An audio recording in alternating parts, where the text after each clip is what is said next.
Vamos lá, pessoal. Boa noite. Em mais uma quinta-feira, em mais um encontro aqui com vocês aqui no Instagram, para mais uma live aqui. Fechando assim o mês de julho, hoje dia 30 de julho, com uma live especial muito aguardada, um momento muito aguardado por mim. Delbi, Bianca, obrigado pela presença de vocês aqui. E a gente vai discutir hoje três autores importantes para a literatura brasileira no século XX e para o teatro brasileiro. Com ele, a lenda do rock, professor Dr. Rosenberg Fernando de Oliveira Frazão. Nome bonito, Rosenberg. Rosenberg Fernando de Oliveira Frazão. Estamos aqui aguardando ansiosamente aqui a sua entrada aqui no Instagram para a gente começar a falar a respeito de um tema que eu sou apaixonado, que é literatura brasileira e teatro brasileiro. Estamos só ali esperando, professor, a gente poder começar. Certo? Rosenberg.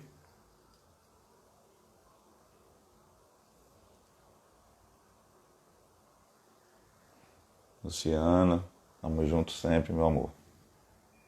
Isso.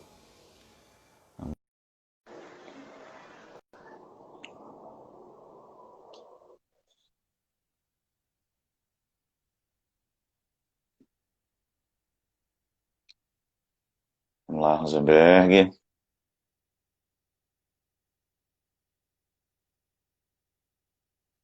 Oi? Então, finalmente, meu irmão. Não, Finalmente. deu certo. Finalmente. Boa noite, meu irmão. Um dos Boa melhores noite, Cleber. reencontros que eu tive nessa quarentena foi com você. Eu estou confessando isso a você agora. A gente já vem conversando. Edivan Casado também já entrou. O pessoal está começando a chegar aí. Estou lhe dizendo isso Tranquilo. agora, mas não fique fofo e orgulhoso não, viu? É, Mas eu já um dos... tô orgulhoso. Hã? Eu já tô fofo e orgulhoso. Um dos melhores reencontros que eu tive nessa quarentena. Fazia muitos anos que eu não tinha contato, que não via você. E assim, muito feliz por ter lhe reencontrado aqui, apesar de tudo isso que está acontecendo na vida da gente. Mas, Gabriela Verdade. Fidelis, obrigado aí pela presença. Então, assim, muito feliz de ter lhe reencontrado e ver que você está bem, ver que você continua trabalhando, produzindo muito, muito feliz, Rosenberg. Eu lhe apelidei ao longo desses anos de Rose, né? E você sabe da admiração, do respeito que eu tenho pela sua pessoa, pelo profissional que você e assim, por todas as suas lutas e todas as suas batalhas na sua vida. E eu tenho realmente uma admiração e um respeito por você. E você fique, se você não sabia, fique sabendo disso agora. E é recíproco, viu? Com toda certeza. Obrigado, meu querido. Fico muito feliz mesmo, muito feliz de ter lhe reencontrado. Então, como eu estava dizendo, o seu nome é muito bonito, né? Rosenberg Fernando de Oliveira Frazão. Ele possui graduação em Letras pela Universidade Federal da Paraíba, mestrado em Letras pela Universidade Federal da Paraíba e doutorado em Sociologia pela Universidade Federal de Pernambuco. Se eu não estou enganado, também doutorado em língua portuguesa, não é isso, Rosenberg? Não, não. Eu É, tenho doutorado o em doutorado é sociologia, em Sociologia, tá correto. mas Que eu fui, eu sempre trabalhei com conteúdos culturais e literários. Eu certo. costumo dizer que não sou sociólogo, eu tenho apenas doutorado em sociologia.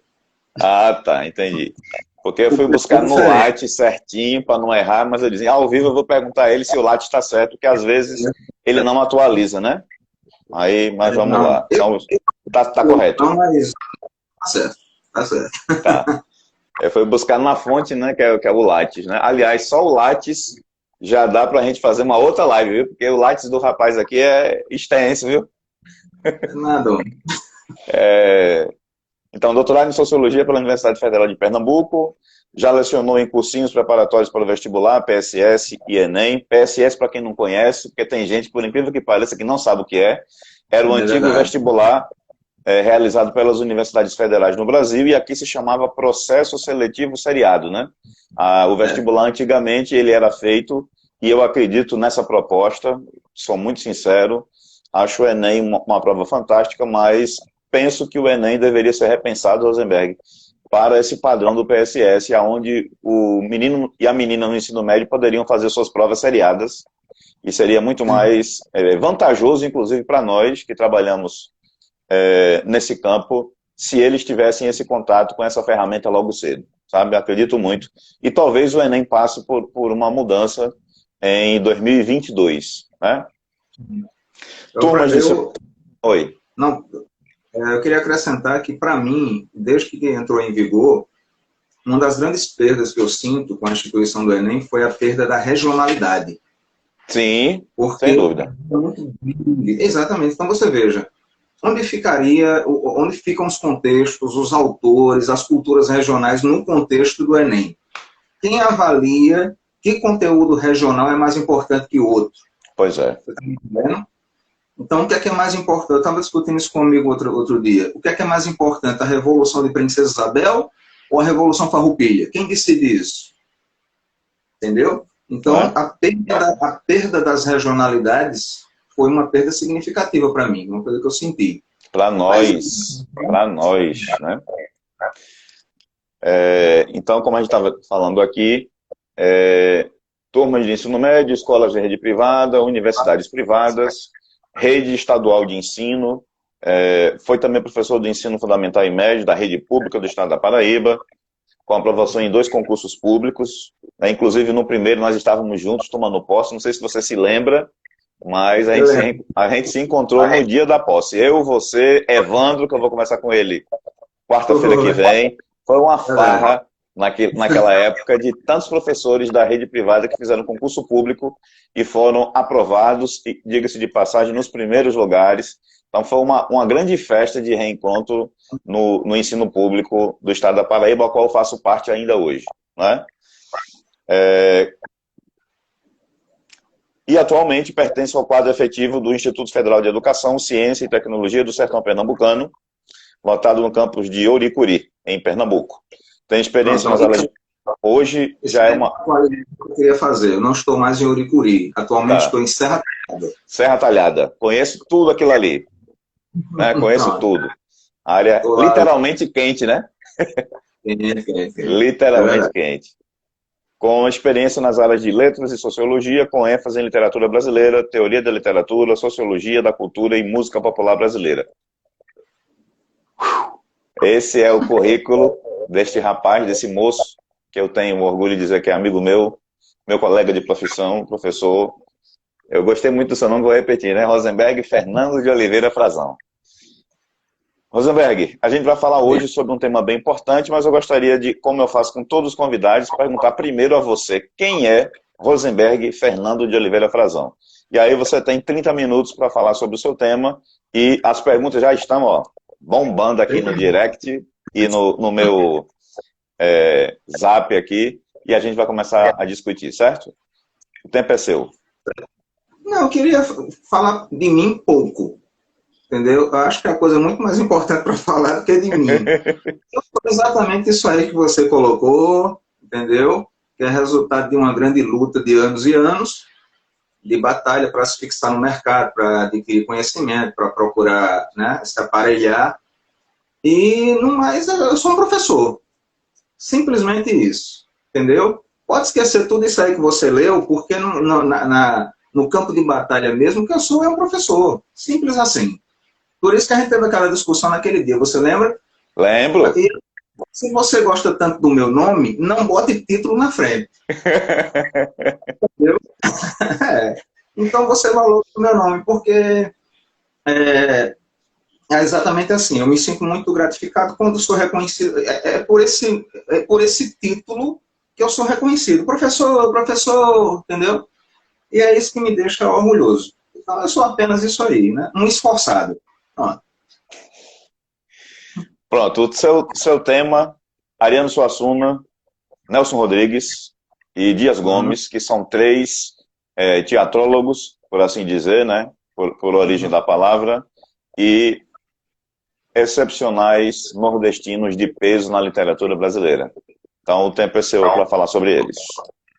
Verdade. Bom, em primeiro lugar, vamos abrir o leque dos três, né? Porque, embora a gente tenha focado aqui a nossa fala em torno do teatro, e eles tenham se destacado mais no teatro do que em outras atividades, em outros gêneros, é bom lembrar sempre que eles são muito versáteis. Nelson Rodrigues, além de teatrólogo, ele foi também cronista, inclusive cronista esportivo, né? Era um amante do futebol.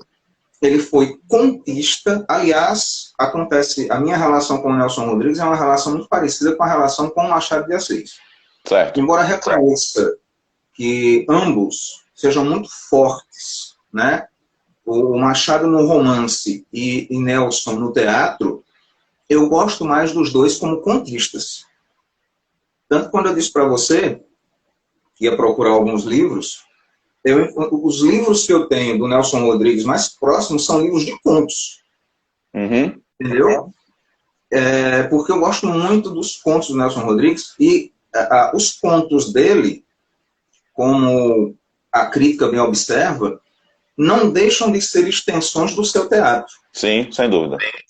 E o mais curioso, no caso do Nelson Rodrigues, Kleber, é que ele não queria ir para o teatro. Ele queria, na verdade, ser romancista. Porque ele foi um devorador de romances do século XIX, especialmente Machado de Assis e essa de Queiroz.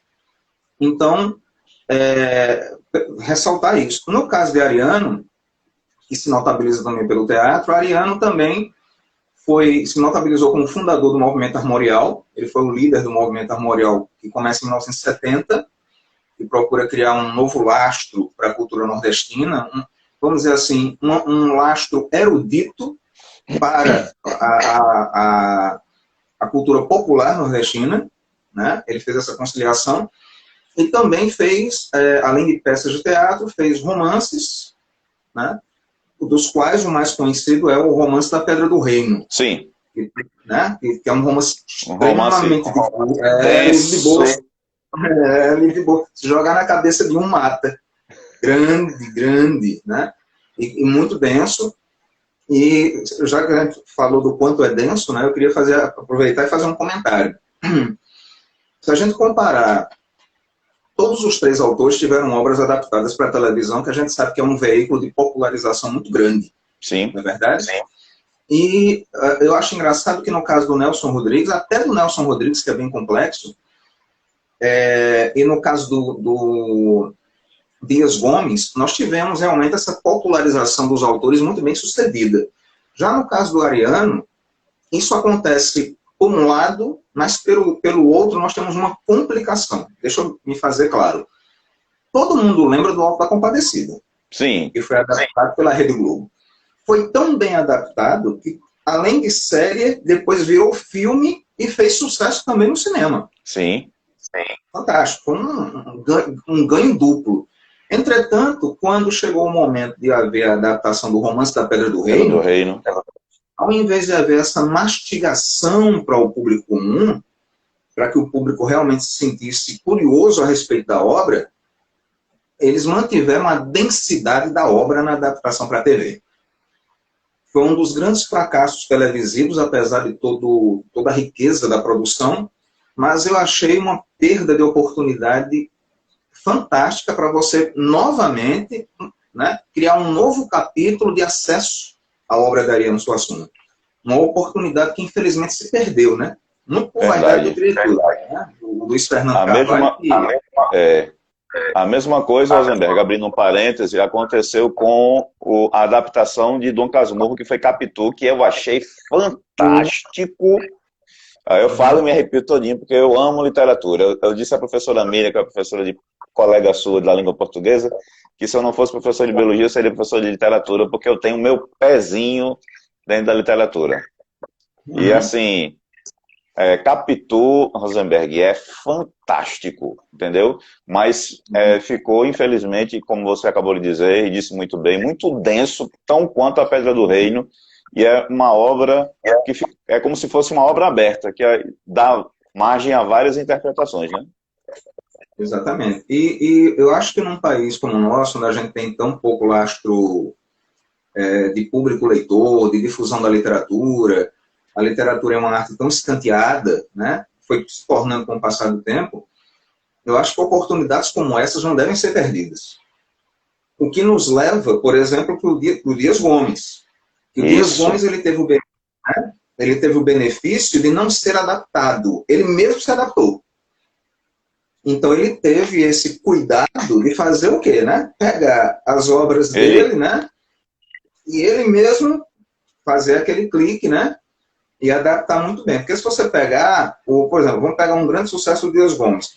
Inclusive, você falou aí do PSS, tem muita gente que não sabe que o Rock Santeiro é do Dias Gomes. E, aliás, Sim. tem gente que nem conhece o Rock Santeiro. É. Né? É um dos marcos da TV brasileira.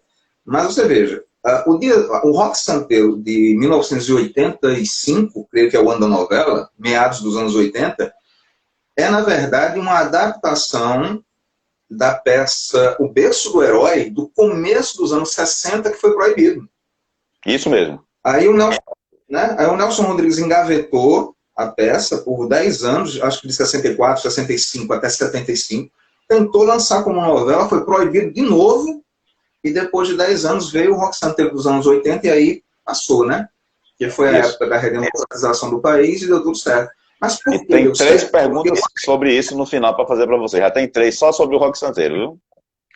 Porque te prepara. Vamos embora. Vamos embora. Porque, olha, isso deu certo porque o autor tomou as rédeas do projeto. Sim. E pelo prestígio que ele conquistou na TV, ele tinha carta branca para fazer muita coisa. Muita coisa. Algumas coisas ruins, né? No final ali da carreira, fez algumas coisas meio estranhas na TV. Mas isso é outra coisa. Mas o que importa, Cléber, partindo aí da sua premissa para a gente dar início ao debate, à conversa, é que são 3 autores versáteis, são 3 autores que o público já tem algum tipo de contato através da televisão, que é uma via de difusão muito popularizadora, vamos dizer assim. E rápida, né? E rápida, embora isso não tenha acontecido sempre da forma mais adequada ou mais acessível. Verdade. Mas, pelo menos, nós já tivemos um período na história da televisão brasileira em que, na hora de você levar obras para o público, você procurava grandes autores para fazer essas produções. Sim. É uma coisa que eu sinto falta hoje em dia. Eu não sei se é por falta de grandes autores que sejam levados ou por falta de vontade das emissoras em fazer tais adaptações, entendeu? Mas, de qualquer forma, os autores morrem, mas suas obras estão aí. O que me leva a crer que realmente é falta de vontade de adaptar bons autores. Com certeza, cara. Mas é isso. Vamos lá, o que mais? Vamos lá. Já posso mandar? Então vamos mandar um recado para quem já está aqui. Professora Ana Maria, Ianara, Tchai Evandro Brandão. Vamos lá. Ianara Suiane, Tchai Evandro Brandão, Luciana. Agora é minha sobrinha. Opa! Muito bem. Ana Maria, professora Ana Maria de História, Adailma, Matheus Cavalcante, Gabriela Fidelis, Edivane Casado, Bianca, Delbi, psicólogo, muita gente já aqui, graças a Deus, Deise, Edilma, Bergs, enfim, Bergson. Muita gente. Isso, já tem muita gente aqui. Vamos lá. Vamos lá para a primeira pergunta, certo? Renato Pimentel está fazendo a seguinte pergunta. Professor Rosenberg, por que o Rock Santeiro ele é uma obra tão importante para a literatura e para a TV brasileira? Na verdade, ele é uma obra importante para a TV, ele poderia ter sido uma obra importante para o teatro, certo? Tá. Mas, infelizmente, não foi, porque ele não teve a oportunidade de estrear. Então, o que é que acabou sobrando para o Dias Gomes? Como eu falei para você, a primeira adaptação em meados dos anos 70, que ainda não saiu, e aí saiu nos anos 80, onde se tornou célebre como novela. Tá? Mas nós não devemos nos sentir... Na verdade, nós não, né? O Dias Gomes não deve se sentir diminuído por conta disso, porque, afinal de contas, por mais que nós pensemos na novela como uma arte menor, isso nem sempre foi verdade e não vale sempre para todas as novelas. E o grande responsável, no meu modo de entender, ou os grandes responsáveis, por essa transformação da novela em algo além do mero folhetim, mas realmente num produto artístico um pouco mais denso, foram realmente o Dias Gomes, que levou a sua experiência de literatura para a televisão, mantendo a mesma competência, e a Jeanette Claire, que era esposa dele. Sim. Então, se a gente for contar, os dois grandes autores de novelas da história da televisão brasileira, os dois maiores, foram casados, conviviam, trocavam ideias. E isso se reflete na obra dos dois. Então é isso. O Roque Santeiro poderia ser um marco do teatro brasileiro, até porque, dizem as más línguas, que a versão original do Roque Santeiro, O Berço do Herói, tratava de um soldado desertor. Em vez de um personagem, de um habitante de uma pequena cidade do interior, que fugia e depois retornava, no Berço do Herói nós teríamos um soldado desertor. E isso não seria jamais admitido naqueles tempos em que estava iniciando, né, o regime militar. Então a peça foi proibida. O que é que o Dias Gomes fez? Adaptou a situação. De um soldado colocou um beato, né? E foi mexendo aqui e acolá, adaptando. Então a peça acabou se consagrando de fato na televisão, sem nenhuma perda de méritos. Porque é realmente sem dúvida. Da teledramaturgia brasileira. Um dos grandes momentos. Socorro Correia Salles pergunta: qual é a ideia central, professor Rosenberg, do Roque Santeiro? Na versão do Dias Gomes para a TV. Pronto. A principal crítica, né, que se faz lá na obra. A crítica que a gente encontra no Roque Santeiro é o que a gente encontra basicamente em toda a obra do Dias Gomes. Vamos lá. O que é que a gente encontra? Uma presença de regionalismo muito forte. Sim. Autores que são personagens que são um grande reflexo do seu meio social, original, cultural. Tá? A crítica das instituições políticas, que no caso do Roque Santeiro está muito bem representada pelo senhorzinho Malta. Aí você diz assim, mas o senhorzinho Malta não é político, mas ele é o que manda no político. Sim. Ele inclusive, é o coronel. É o que manda, né? Ele é o coronel que manda no prefeito Florinda Abelha, que é um mosca morta. E o que é que o Dias Gomes estava querendo com isso? Somente nos fazer rir? Não, mas nos fazer aprender pelo riso. Isso. E o riso é extremamente educativo. Oh. Então, isso vale para todos, menos para o Nelson Rodrigues, que era mais denso, né? Mas pro Ariano, a gente vai chegar nele já já. A gente vai deixar ele por último. Pronto, mas para o Ariano, por exemplo, a comprovação de que o riso é extremamente educativo está lá. Então, a intenção do Dias Gomes era o quê? Mostrar a estrutura fundamental no qual se baseia como é que eu vou dizer, a conformação política, especialmente no interior do Nordeste brasileiro. Coisa que ele já tinha feito antes, em uma outra peça de teatro, que depois ele também levaria para a televisão, que a peça era Odorico, o Bem Amado, que virou O Bem Amado, que foi, por sinal, a primeira novela em cores da história da TV brasileira. Nos anos 80 virou série e sempre com muito sucesso. E lá, a versão do senhorzinho Malta era o Odorico Paraguaçu. Paraguaçu, prefeito da cidade de Sucupira, que mantinha as mesmas falcatruas, só que o Odorico tem uma curiosidade. O Odorico, ele não era um coronel que mandava num político banana. Ele era, ao mesmo tempo, um político banana que era coronel. Ele fazia essa... com maestria, cara. Fantástico, fantástico. Muito Quem bom, não né? conhece o Bem Amado, está disponível hoje, não é fazendo propaganda não, né? Mas está disponível hoje no Globoplay para você assistir essas duas obras fantásticas que são o Roque Santeiro e o Bem Amado, né? Muito bom. Fantástico mesmo. E depois, Kleber, ele ainda fez desdobramentos em forma de contos da peça e da novela. Ele publicou o Bem Amado em versões que não saíram nem na televisão e nem na própria peça original. Sim, sem Entendeu? dúvida.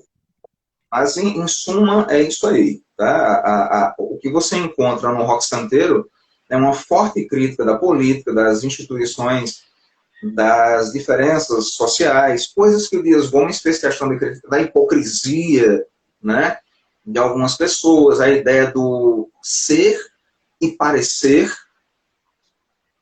tá? Que faz parte da escola desse pessoal. Né? Lembremos que esse pessoal lia nos bancos de escola, ali pelos anos 20, 30, quando eram 20, 30, 40, quando eram guris, eles liam exatamente o quê? Machado de Assis, eles liam esses autores, sobretudo do realismo, né? O Ariano Suassuna lia Euclides da Cunha, Augusto dos Anjos, então esse pessoal tem um lastro muito poderoso. Resumindo, grandes escritores geram grandes escritores. Não tenha dúvida, essa é a frase. Hugo Brizeno pergunta, professor, na obra de Dias Gomes, recentemente, inclusive, o ator que fez o personagem principal do Pagador de Promessas, né, que faleceu essa semana, que passou, Não, fala... Não é o principal, eu sei, é o intérprete do Zé do Burro, que Do morreu, é Zé do verdade. Burro, exatamente, né, que morreu... Estamos já morridos faz tempo. Então, vamos Exatamente. lá. Desculpa aí, vamos lá. Qual é a principal ideia que se passa no Pagador de Promessas? E por que ele é um sucesso ainda hoje? É a pergunta do Pronto. Igor Brizeno. É porque ainda hoje, se você for inocente numa sociedade malandra, você vai ser devorado. É basicamente essa a lição, que é uma lição para toda a vida, todo o século e toda a história humana, onde sempre houve e sempre haverá aqueles que são ingênuos o suficiente para acreditar em determinadas promessas e, em nome disso, serem explorados e terminarem sendo o lado da corda mais fraco, que arrebenta. O que é que acontece com o Zé do Burro? Ele já começa a demonstração da sua ingenuidade no início. Por quê? Mas, atenção, é uma ingenuidade pura, extremamente pura. Claro que há nessa visão uma certa condescendência do Dias Gomes com as classes populares. Embora nós saibamos que não há pureza em nenhuma classe. Certo? Mas no caso do Zé do Burro, ele cria um personagem extremamente puro que concentra toda essa pureza. Você veja, a esposa do Zé do Burro que o acompanha é sua esposa, convive com ele há muito tempo, mas já não carrega a mesma pureza. Tanto é assim que quando o malandro lá, como é o nome, meu Deus? O personagem que vai explorá-lo seduz a esposa dele. Sim. E o que ele usa como arma de sedução é um quarto quente. Então você veja, um quarto quente. Isso nos lembra o quê? Quando eu vejo essa história do quarto quente, com o qual ele seduz a mulher do Zé do Burro, e ela cede, eu lembro, sabe de quê? De como é fácil você seduzir quem não tem. Para quem não tem, um pequeno detalhe tem um grande valor. Sem dúvida. Você veja a Vidas Secas de Graciliano Ramos, qual era o grande sonho de consumo da Sinhá Vitória? Era uma Ferrari? Era um celular de última geração? Não, era uma cama. Uma cama que não fosse uma cama de varas. Porque ela se sentia incomodada com um nó de uma das varas que pegava na sua costela e provocava dores. Então, o sonho de consumo dela era uma cama como a cama de seu Tomás da Bolandeira. Esse era o grande sonho. Então, o que a gente vê no Pagador de Promessas é isso. É um cidadão completamente ingênuo que demonstra, mais uma vez, que numa sociedade de lobos, ou como Augusto dos Anjos dizia, né? Quem vive entre feras tem que ser fera. porque senão será devorado, né? Então, é exatamente isso que acontece com o Zé do Burro. Ele é ingênuo desde a sua partida, chega a Salvador para a igreja de Santa Bárbara para depositar a cruz e pagar a promessa que levou à salvação do seu burro, Nicolau, e lá ele vai ser um simples homem, não imagina que vai ser objeto de tratativas, de discussões que envolvam tanta gente, porque envolve a igreja, a malandragem da cidade, o candomblé, o prefeito, enfim, a imprensa, ele acaba sendo um catalisador que mostra toda a fome de poder de todos esses setores, que vão tentar explorar, e vão conseguir explorá-lo de todas as formas. E o final é o óbvio, embora muita gente não goste. Mas não haveria outro final possível para o Zé do Burro. Ele é um ser muito frágil para tantos parasitas que vão sugando ao mesmo tempo. Ele não poderia ter outro final senão a morte, que é a melhor forma de redimi-lo. A grande redenção dele não poderia ser outra senão a morte. Eu me emociono toda vez, Rosenberg, que eu assisto o Pagador de Promessa, não tem jeito. Quando eu assisto um filme chamado Os Saltimbancos, que é um filme bem antigo, quando mostra a cena final, onde o Renato Aragão está com a cabeça de burro no circo, e o burro chora, né? Eu choro, eu tô falando, já tô com os olhos cheios de lágua de novo, entendeu? Que é uma cena icônica da minha infância com os Saltimbancos, foi? Você está falando dos Trapalhões, no caso. Isso. Do Pagador de Promessas. Mas os Saltimbancos são dos Trapalhões. Isso. Não, eu tô falando que os dois têm um final muito parecido, muito melancólico, entendeu? A cena final Olha o paradoxo que eu estou fazendo. Se eu estiver viajando, você pode dizer. A cena final dos Saltimbancos, que é um filme muito antigo, né, acho que é da década de 70, com o final das duas versões do Pagador de Promessas. Tá? Pronto, aí, ó. Bergson dizendo que a cena final dos Saltimbancos é um clássico. E é mesmo. Sabe? Eu estou falando e me arrepiando todinho da cena final dos Saltimbancos. E da cena final do Pagador de Promessa nas duas versões, na versão preto e branco e na versão com o Zé Maia, que na minha opinião é o melhor papel que ele fez na história da carreira dele na TV, que foi o Zé do Burro. São duas interpretações completamente distintas, mas perfeitas na sua execução e na sua realização profissional desses dois atores fantásticos que a Rede Globo teve à sua disposição para fazer. Certo? Eu concordo com você. No caso do Zé Maia, eu concordo com você. E ele ficou bom por uma razão muito simples. Porque tiraram digamos assim, tiraram a sexualidade dele. Dessexualizaram. Sim. Entendeu? O Zé Maia. Porque o Zé Maia é o seguinte, a partir do momento que ele foi sexualizado na TV, ele pouca oportunidade teve para perder essa imagem do Garanhão. E no Pagador de Promessas nós temos um Zé Maia que volta a interpretar um papel que não seja o estereótipo. Exatamente. Né? Entendeu? Por isso é que ele se sai tão bem. É realmente muito como... As cenas finais do Pagador de Promessas, elas são fantásticas. Tá? Olha, fala Pedro Jorge. Uma piada interna, poucos entenderão, né? Entendedores entenderão. Entendedores entenderão. Gabriel Ribeiro e Dayan Bernan, eles perguntam a mesma coisa. Para fechar esse ciclo do Dias Gomes. No Pagador de Promessas e no Roque Santeiro, existe uma crítica velada à Igreja Católica ou é uma crítica realmente contundente aos procedimentos da Igreja? São as perguntas. É a mesma pergunta com duas pessoas, certo?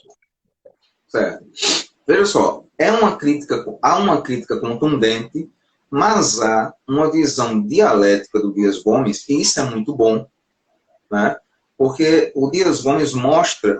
Vamos situar o Dias Gomes, não que isso seja importante para avaliá-lo como artista, como autor. Sim. Mas o Dias Gomes era assumidamente um homem de esquerda. Entretanto, ele era um homem de esquerda que, como poucos, exercitava um bichinho, uma coisinha chamada dialética. Sim. Que é a capacidade, que, entre outras coisas, pressupõe a capacidade de você olhar para um objeto, para um elemento, e enxergar nesse objeto mais do que um lado.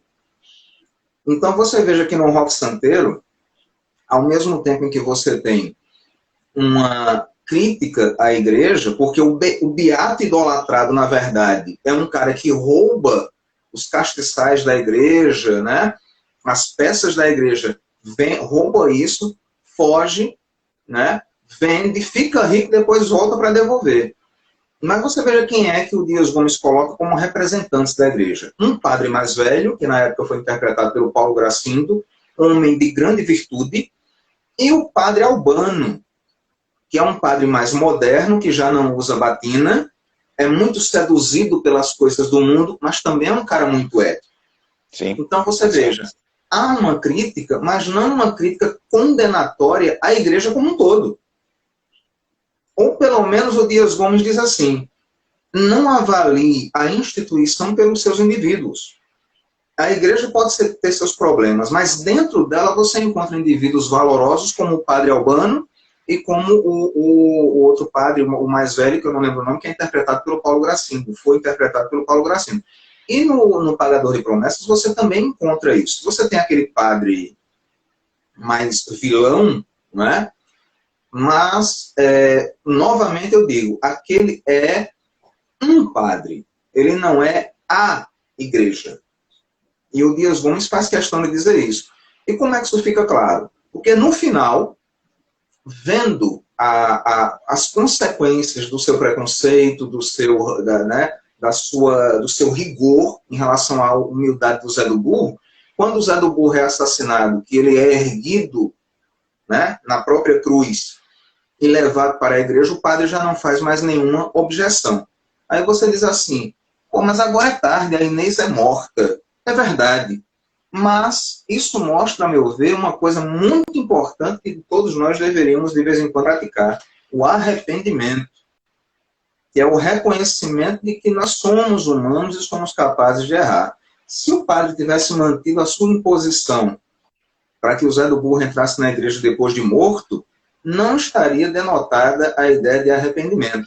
Mas é curioso que não só o Zé do Burro entra, mas entra polícia, entra malandro, entra o candomblé. A igreja acaba se transformando num espaço extremamente amplo e receptivo.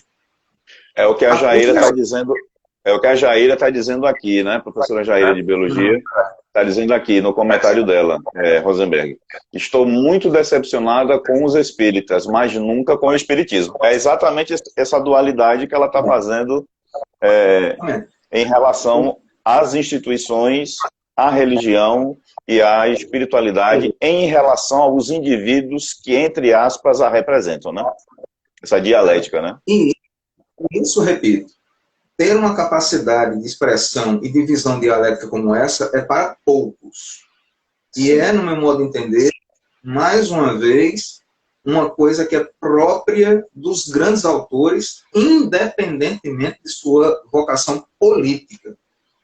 E é por isso que eu digo sempre aos meus alunos, você não deve avaliar a grandeza de um autor por nenhum fator externo à literatura. E eu tiro por mim. Por exemplo, se fosse por questões políticas, eu não gostaria de muita gente. Obrigado, mas Marcos isso Pedro. não pode, isso não pode me cegar. Sim. Isso não pode me cegar na hora de avaliar a grandeza de um autor. Então isso é muito importante. Olhe menos para a vida, para saiba conciliar esses dois aspectos. Mas vamos lá, Verdade. Vai mandando aí. Sidney Pinheiro pergunta o seguinte, professor, mudando de autor, não de tema, né? Como você idealiza, como você pensa na sua verdade, a importância desses três autores nordestinos, um baiano, um paraibano e um pernambucano, para a literatura brasileira, para o teatro brasileiro, para o sentimento de pertencimento e de orgulho de ser nordestino?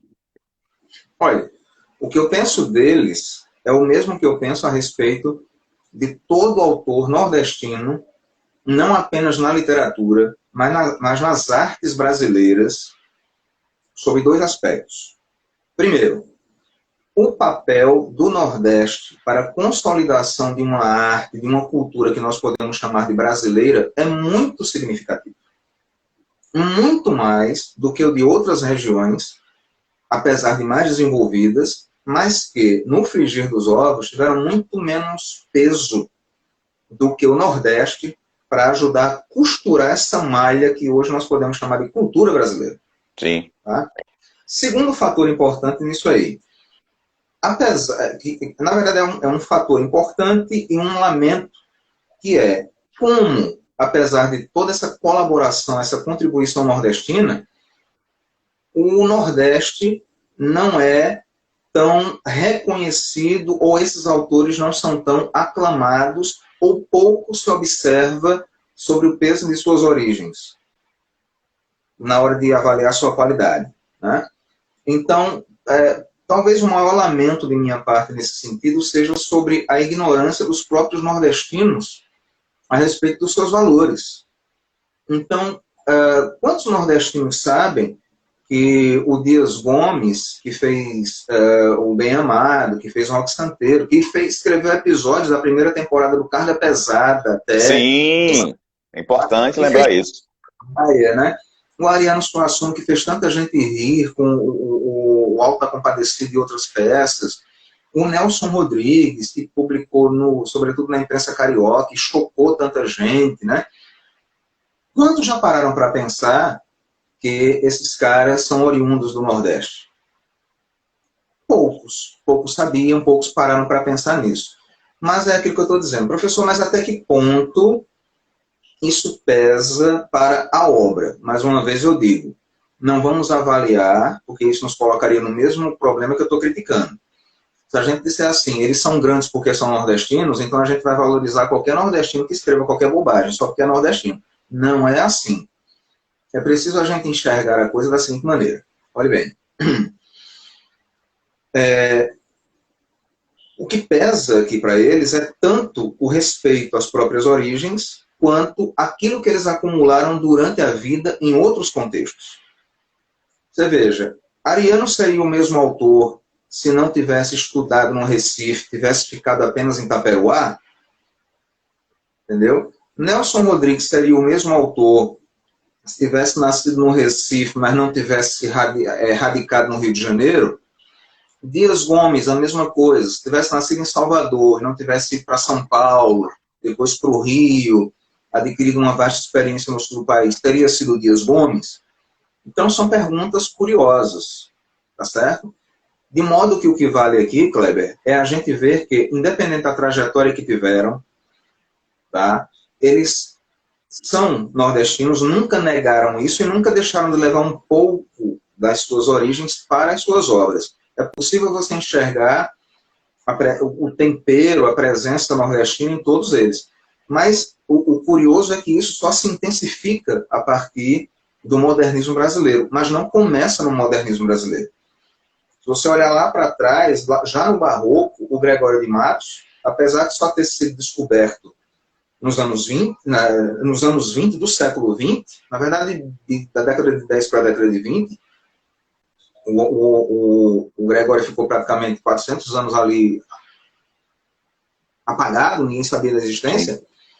Ele já fazia suas crônicas da Bahia, depois veio para Pernambuco, continuou com as suas peraltices, entendeu?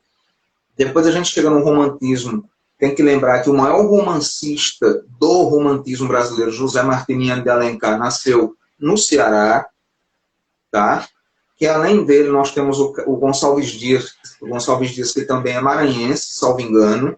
Para quem não lembra do Gonçalves Dias, é só aquele que fez o poema sobre o Brasil mais popular da história do Brasil, que é a Canção do Exílio. Minha Terra tem Palmeiras, onde canta Sabiá. Esse cara escreveu em Coimbra esse poema, mas ele nasceu no Nordeste. Tá entendendo? Então, entre outros, né, por exemplo, o Adolfo Caminha, que escreveu Bom Crioulo, que é um dos romances mais marcantes do realismo naturalismo brasileiro, também era cearense.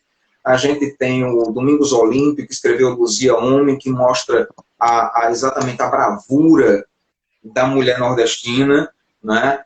O Franklin Távora, que escreveu o primeiro romance regionalista brasileiro, ainda no romantismo, O Cabeleira, que já enfoca essa história do jaguncismo, essa coisa do cangaço, da marginalização. Todas essas pessoas têm que ser lembradas como embriões que depois possibilitaram o quê? O surgimento de uma Raquel de Queiroz, de um José Lins do Rego, de um Jorge Amado, de um Graciliano Ramos, que são grandes nomes da literatura, de um João Cabral de Melo Neto. E, consequentemente, desses que nós estamos falando, do Dias Gomes, do Ariano Suassuna e do Nelson Rodrigues. Tá bom? Professor Rosenberg, Karine Matos e Alexandre Greng perguntam o seguinte: professor, na sua visão, qual é a obra mais importante do Ariano Suassuna, do paraibano Ariano Suassuna? É a Pedra do Reino? É o Santa e a Porca? É o Alto da Compadecida? Porque tem vários altos. Na verdade, o Alto da Compadecida ele é uma compilação de várias outras histórias que se congregam no Alto da Compadecida, né? E para você, qual é o personagem mais interessante na obra de Ariano Suassuna? É o João Grilo, é o Chicó, é o padeiro, é o padre? Pergunta boa. Dá para viajar, viu? Vamos lá. Olha bem. Vamos começar com a obra mais importante. Para mim, indubitavelmente, o Alto da Compadecida. Certo. Porque ela consegue aliar duas coisas importantes. Ela consegue aliar qualidade e acessibilidade. Ela é uma obra bem mais acessível. Ela é uma obra que tornou-se bastante popular. Foi encenada centenas de vezes. Tá? Foi levada à televisão. Então, para mim, é o Alto da Compadecida. Outra coisa que eu queria fazer uma observação é que o Alto da Compadecida, que é resultado de vários autos do Ariano, é o que foi para a televisão. Sim. Aquele que passou na televisão depois foi levado para o cinema, além da própria peça O Alto da Compadecida, reúne ainda elementos do Casamento Suspeitoso e do Santa e a Porca, até onde eu lembro. Sim, entendeu? sim. Dizem que aquela cena de querer arrancar uma tira de couro das costas de Chicó, aquilo ali vem do Casamento Suspeitoso, não vem do Ariano, da peça original do Alto da Compadecida. Agora, professor, deixa eu só lhe interromper para uma pergunta aqui de Jacira Nogueira. Parabenizo o professor Kleber pela iniciativa e saúde o professor Rosenberg Frazão por compartilhar o seu conhecimento literário. E tem um questionamento: como fazer para aproximar o público mais jovem a essas obras? Pronto. Só pancada, hein? Só pancada, vamos lá. Obrigado, Jacira. Saudades. Olha, no caso, aproveitando-se exatamente fazendo o público se reconhecer na obra. Sim. E procurando obras que sejam mais acessíveis. E usando também ferramentas que não são necessariamente as obras. Por exemplo, vamos lá. Você é do Nordeste, você é sertanejo. Por quê? Qual é a desculpa que você tem para não ler o Alto da Compadecida? Onde tantos elementos que você vai encontrar ali dentro são elementos que pertencem ao seu contexto. Você está ali. Aquilo é você. Entendeu? Então, você está lá dentro. Então, primeiro, fazer com que o aluno se reconheça. Agora, a gente poderia, no caso de Ariano, dizer isso também na Pedra do Reino. Sim, sem dúvida na Pedra do Reino.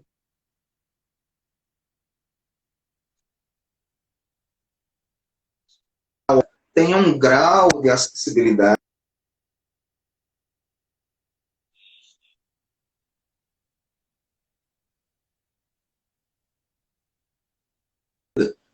Porque aí nós já matamos dois quesitos. Primeiro, a questão da identitária, o aluno se reconhece na obra. 2, a acessibilidade da obra, que facilita o trânsito do aluno. E 3, é uma obra que já foi fartamente adaptada e com sucesso. Então, o que é que o professor pode fazer? Passar o livro e depois passar o filme, ou a série.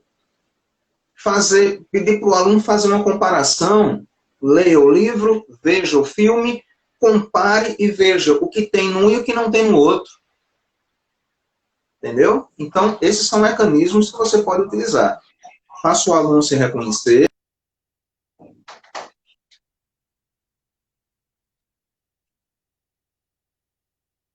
Nada a ver comigo, mas tem a ver com você. Mas é que o aluno não tem muitas vezes essa percepção, e uma das coisas mais desafiadoras para o professor de literatura é exatamente despertar essa consciência no aluno. Você está ali, você pode se reconhecer ali, ou pode reconhecer aspectos do seu mundo ali dentro. Entendeu? Posso colocar mais uma coisinha sobre a pergunta da menina anterior, do Ariano? Sim, sim, sim. Pronto. Ariano Suassuna, ele, o Alto da Compadecida foi levado à televisão e ao cinema como uma compilação, além do próprio Alto da Compadecida, de outras obras dele. Mas o que também pouca gente sabe, creio eu, é que o Ariano Suassuna também já pega muita coisa de outros cordelistas. Principalmente de uma pessoa chamada, de um autor chamado Leandro Gomes de Barros, que é talvez o cordelista mais célebre que já tem existido. Certo? Muitos cordéis famosos, né? A Peleja da Donzela Teodora, o Cachorro dos Mortos, o Boi Misterioso, tudo isso é de autoria do Leandro Gomes de Barros. E aí o que acontece? Dizem não, é possível você reconhecer que, aliás, deixa eu fazer um joguinho com você. Vou falar 2 títulos e você vai me dizer se você já não ouviu falar deles. O Testamento do Cachorro. Uhum. Conheço, onde é que aparece isso? Cachorro deixa um testamento. No Alto da Compadecida. Entendeu? A mulher do padeiro. O cachorro deixa testamento, o cachorro tem um enterro, aquela coisa toda. Isso aí não é criação do Ariano. Isso aí é do Leandro Gomes de Barros. Entendeu? Vou lhe dizer outro título. O Cavalo que Defecava Dinheiro. É o gato que descome dinheiro. Isso. Aí você pega o cavalo do Leandro Gomes de Barros, transforma no gato, troca o defecava pelo descomia. Descomia. O gato que descomia dinheiro. Entendeu? E dizem também que o João Grilo nada mais é do que uma adaptação de um personagem também do Leandro Gomes de Barros chamado Cancão de Fogo. E se você ler as histórias do Cancão de Fogo, os cordéis do Cancão de Fogo, você vai ver que há muita parecência com o João Grilo. Demais. Então, Ariano bebeu muito dessa fonte. Aí você pode dizer assim, então Ariano é um plagiador. Olha, se a gente for chamar Ariano de plagiador por causa disso, a gente vai chamar os irmãos Grimm, a gente vai chamar o Hans Christian Andersen, autores de grandes clássicos da literatura infantil, como o Chapeuzinho Vermelho, Cinderela, O Pequeno Polegar. Esse pessoal não escreveu nada. Eles fizeram o quê? Eles foram escutaram, né? Foram lá na oralidade e colocaram no texto escrito. Exatamente. A mesma coisa do Walt Disney para os Estados Unidos, né? Para a história da criação do Mickey, da criação do Pato Donald, do Pateta, das grandes adaptações de Branca de Neve, da própria Cinderela, da Bela Adormecida, da Bela e a Fera, que é um classicaço. Então eles, não é? E ó, você tem uma ideia. Claro, agora você tem uma ideia. Você sabe por que o Walt Disney decidiu gravar Pinóquio? Porque não tinha problema com direitos autorais. Parece que foi o irmão do Walt Disney que descobriu. Ele estava procurando um tema para fazer uma longa-metragem, mas estava com problema, financeiro, financeiro, né? Aí o irmão dele disse, rapaz, grava esse conto italiano, adapta para o cinema, essa história desse menino de madeira, que é lá da Itália, que não tem direitos autorais. Está muito no ramo da oralidade. Ele pegou por isso, para economizar um troco, lançou um clássico. E eu me pergunto, se não fosse o papel de gente como o Ariano Suassuna, o Walt Disney, os irmãos Grimm, será que essas obras seriam tão populares quanto são hoje? Entendeu? Então, eles, na verdade... E o mais interessante disso é que nenhum deles nega beberam dessa fonte. Não existe aquela maldade do plagiador clássico de se apropriar, colocar o seu nome na capa e dizer que é a origem de tudo. Não, entendeu? Mas é isso. E sobre o personagem que eu prefiro, eu gosto mais do Chicó. Eu vou dizer a você por quê. Porque o Chicó, o Chicó é o Sancho Pança do Alto da Compadecida. Vamos à explicação. Verdade. Olha, veja só, o problema não é o doido. O problema é o cara que é doido o suficiente para seguir o doido. Então você veja, o doido não é Dom Quixote. Doido, meu amigo, é Sancho Pança, que acredita e segue o doido. É o caso do Chicó. O doido ali, o malandro, é o João Grilo. Mas mais pior que o João Grilo é o cinismo do Chicó. Esse é malandro cínico, entendeu? É por aí. E outra, uma coisa que eu acho muito bonito na amizade dos dois é que eles realmente estão ali para o que der e vier, não é? Na cena clássica da morte do João Grilo lá, e que naquela chacina, né? No livro, quem corta essa parte trágica é o palhaço, que infelizmente na versão da Rede Globo não aparece, mas na versão dos Trapalhões aparece, não é? Existem duas adaptações, Rosenberg, que eu acho fantásticas do Alto da Compadecida. A primeira é a dos Trapalhões, de 1989-90, onde inclusive aparece o personagem do Frei, que é feito pelo Mussum, né? E que ele é Jesus, né? Na hora da virada, da grande virada da história. Na verdade, o Alto da Compadecida tem 3 grandes viradas, né? Na história, e que ele é o Frei pobre, humilhado, massacrado pelo padre, pelo bispo, e ele reaparece como Jesus e choca as pessoas em sendo um Jesus negro, não é? E acho a melhor interpretação do próprio Mussum como ator no Alto da Compadecida, fazendo o Frei e Jesus Cristo no Alto da Compadecida, não é? A melhor atuação do próprio Renato Aragão fazendo o próprio João Grilo. Parece que ele nasceu para fazer o João Grilo, né? E o próprio Dedé Santana, que parece que nasceu para fazer o Chicó. Certo? É verdade. E acho aquele filme... São 3 filmes dos Trapalhões que eu acho fantásticos. O Alto da Compadecida em primeiro lugar. Em segundo lugar, O Planeta dos Macacos, que tiveram várias sequências. E foi buscar longe essa, né? E os Saltimbancos. E os Saltimbancos são... me emocionam até hoje. Rosenberg, a live vai cair em 1 minuto e meio, mas a gente já, cara. Só que como o papo tá muito bacana, a gente vai... o Breno tá dizendo que preciso rever essa adaptação dos Trapalhões. Precisa sim. A todo mundo que eu recomendo rever o Alto da Compadecida dos Trapalhões se emociona todas as vezes. E é muito, muito interessante essa versão deles também. Já que a gente está no minuto final, eu vou pedir para a gente reabrir a live para a gente falar sobre Nelson Rodrigues, que a gente não falou aqui, para a gente encerrar. Tá ok? Pode ser? Pode ser. Pronto, a gente está no minuto final exatamente. Você estava dizendo que o personagem principal que você escolhe do Alto da Compadecida é o João Grilo. E na Pedra do Reino? Que é a pergunta do Sidney. Não, a Pedra do Reino é o Quaderna, né? Que é o cara que... Agora, tem um detalhe, viu?